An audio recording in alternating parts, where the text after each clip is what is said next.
Jean-Jacques Simon, welcome to Radio Canada International. Thank you. Good morning. Good morning. You just came back from Bangladesh. Tell me about what was your role there? My role is to communicate about the humanitarian crisis from a Unicef perspective. So therefore, we're talking mostly about children needs, and their parents as well.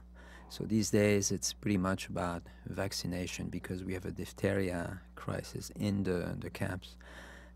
700 and more, mostly under 15 years of age, children are affected. 10 of them died. So it's a big deal, obviously. It's a big issue for us. And it's not the first time we have such a crisis, obviously, over the last 3 months and a half, when you have 650,000 people coming in, mostly children, you have such issues, and you have to vaccinate. And why do you have to vaccinate? It's because they were never vaccinated on the other side when they were in Myanmar. And that goes along with many other things. They were not allowed to have proper health services. They didn't have education. Their parents were not allowed to work, etc., etc. So it really gave this population all kinds of issues, especially when they crossed the border. They were traumatized because many of their siblings, parents, sisters were either killed or raped. Their houses were burned, so they arrived traumatized. Imagine a child, and I've met many of them. One of them lately, he was 12 years of age, a boy. He saw his two parents being killed in front of his eyes, and then they torched his house. So he ran away with his two siblings and his grandfather, and he's now responsible for this family in the camps in Bangladesh. So this is not an abnormal story, unfortunately. You have many such stories. And that's why Human Rights Watch and many others have done reports about human rights violations on the other side. And it seems to be quite something. It's a pure horror. How is Bangladesh coping with an influx of over 600,000 refugees on top of 300,000 that were already there from the previous bouts of violence?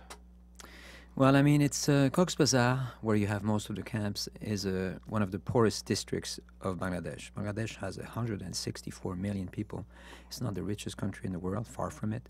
It has many issues to deal with, so it's extremely complicated to have such an influx of, now you're talking about 1 million people living there.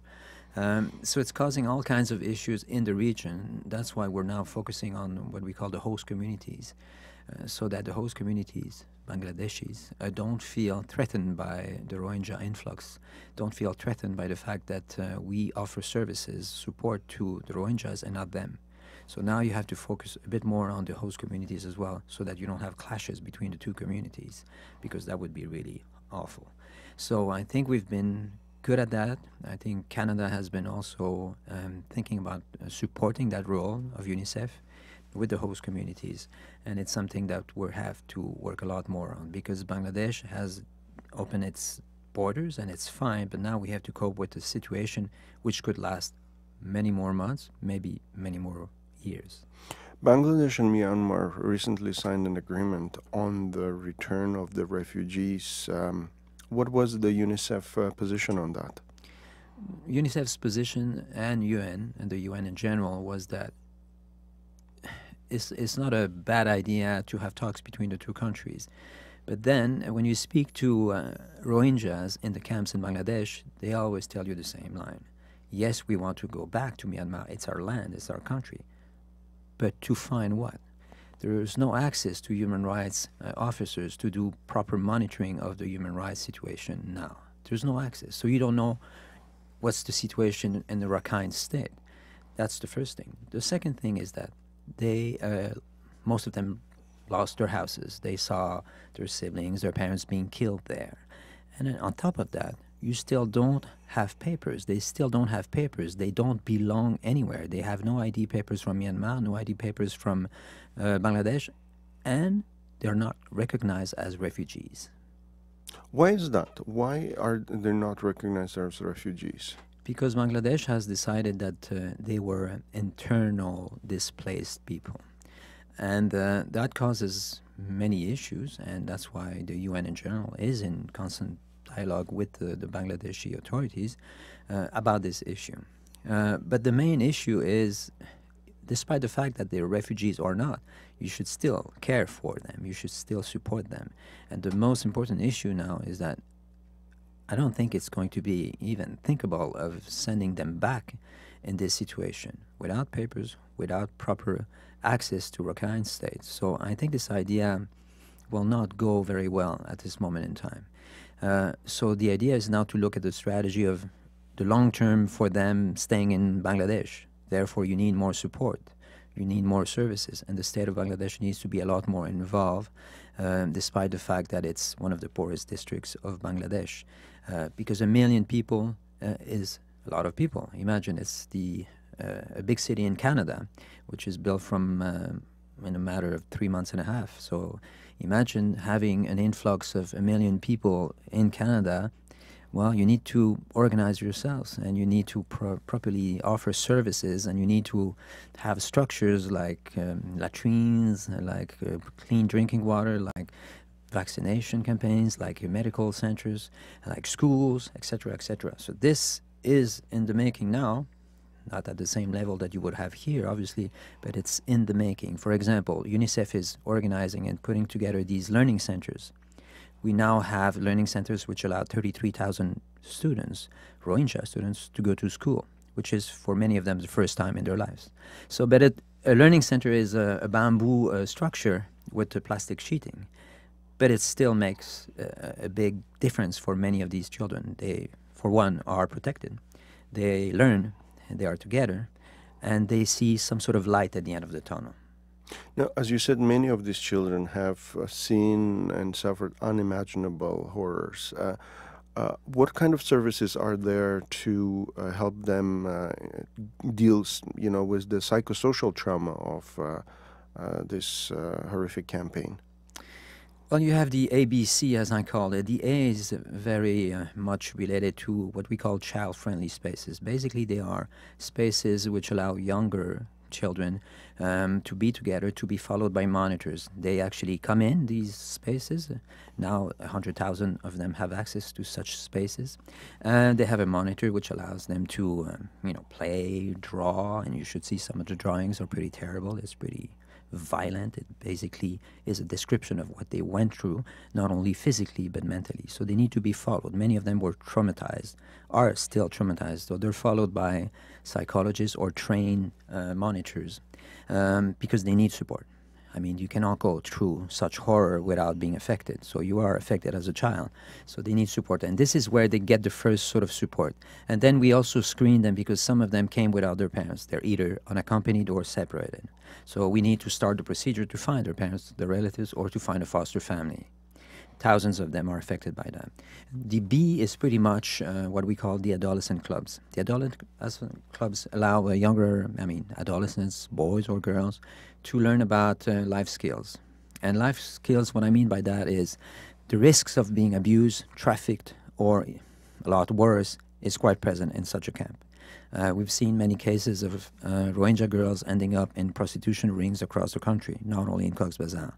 So the risk is extremely present, so they have to be aware of that, and they have to understand what are the limits of their lives in Bangladesh. And the C is the learning center, because the learning center is allowing older ones as well to be, as I said before, protected, learning, and having a certain positive look at the near future. In my previous interviews with aid workers in Cox's Bazar, some of them had mentioned this thing that many women are afraid to eat in the afternoon because they're terrified of going to the latrines at night for fear of being raped, sexually assaulted. What's the situation like security-wise in these camps? Well, like any camp of that sort, you have a structure, but you also have insecurity, like you would have in any, I guess, big city, but even worse in camps, because although you have the Bangladeshi army, which is present, it's not present everywhere. So, and you have no lights outside, you have no policemen, so it's pretty much free for all. So it's difficult for young girls. Young girls, because of customs and beliefs, mostly stay under the tent during the day. because parents are afraid to let them go out. So yes, and you have that factor as well, so they don't go out. Although we build latrines for men and women or girls, the fact is that they're still afraid to go out for all kinds of reasons, some of them related to security or insecurity.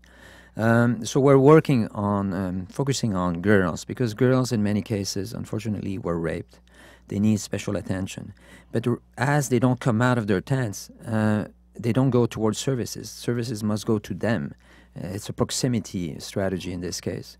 But we need a lot more capacity. We need a lot more tents. We need a lot more of our people, our partners, go from one tent to the other and find these girls who were raped, who need attention, who need support. And then you have to make sure that they know about the possibilities in the camps, not only nutrition, because many of them came with malnutrition rates which are out the roof. Health.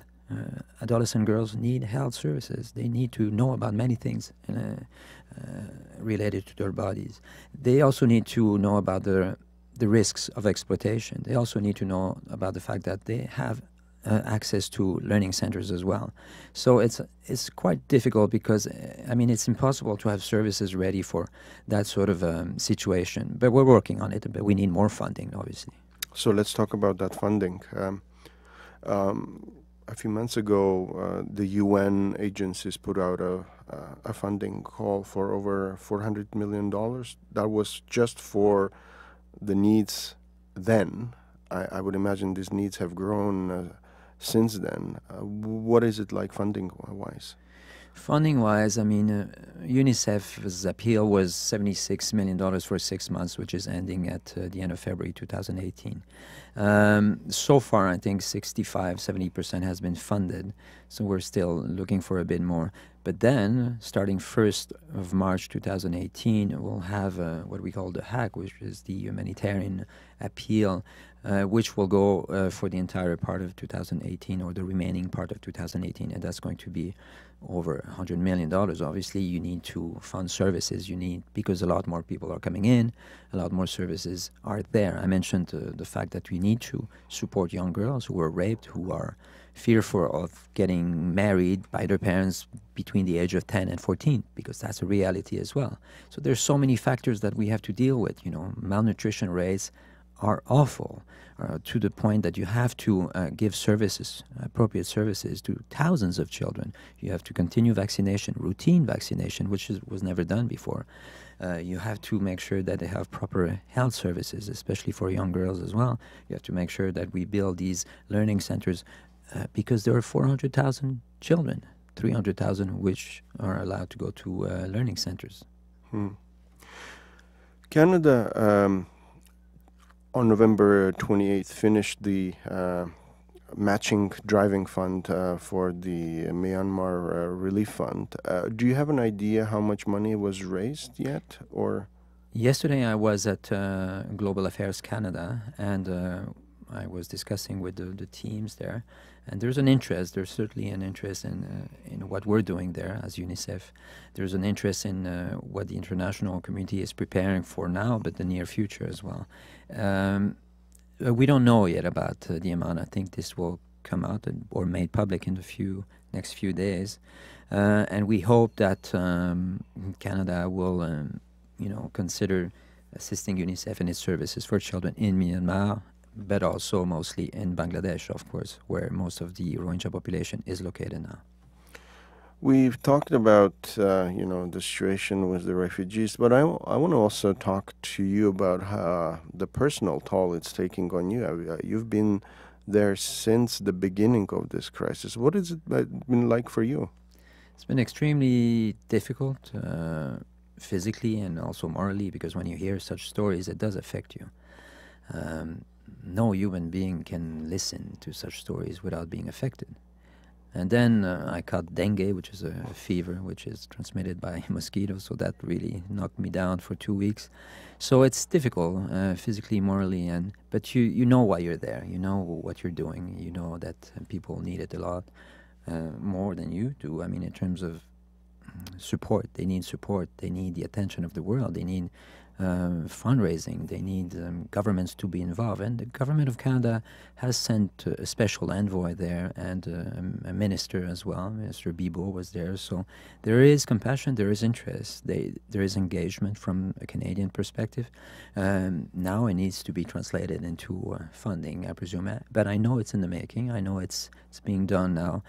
But I think also government need to be coordinated, because you cannot have a population of 1 million people without papers, without any future, without governments being coordinated. And they are involved, we see visitors coming to Cox's Bazar. But I think there needs to be more action, because you cannot let such a situation go unchecked. You have radical ideas spreading across the camps, and so that's also a risk. You cannot just leave a population like that. And that's why the Kofi Annan report, which was produced to give tools to the government of Myanmar to solve the conflict, the internal conflict that they have. And it's allowing so many tools, it's giving so many tools and so many strategies to solve the issues. So it should be looked at again. It should be respected and followed by the authorities, and this is the position of many governments, because the Kofi Annan report does make sense. But the Kofi Annan report was tabled literally 2 days before the Myanmar military started its crackdown on how much of a difference has it made in Myanmar itself?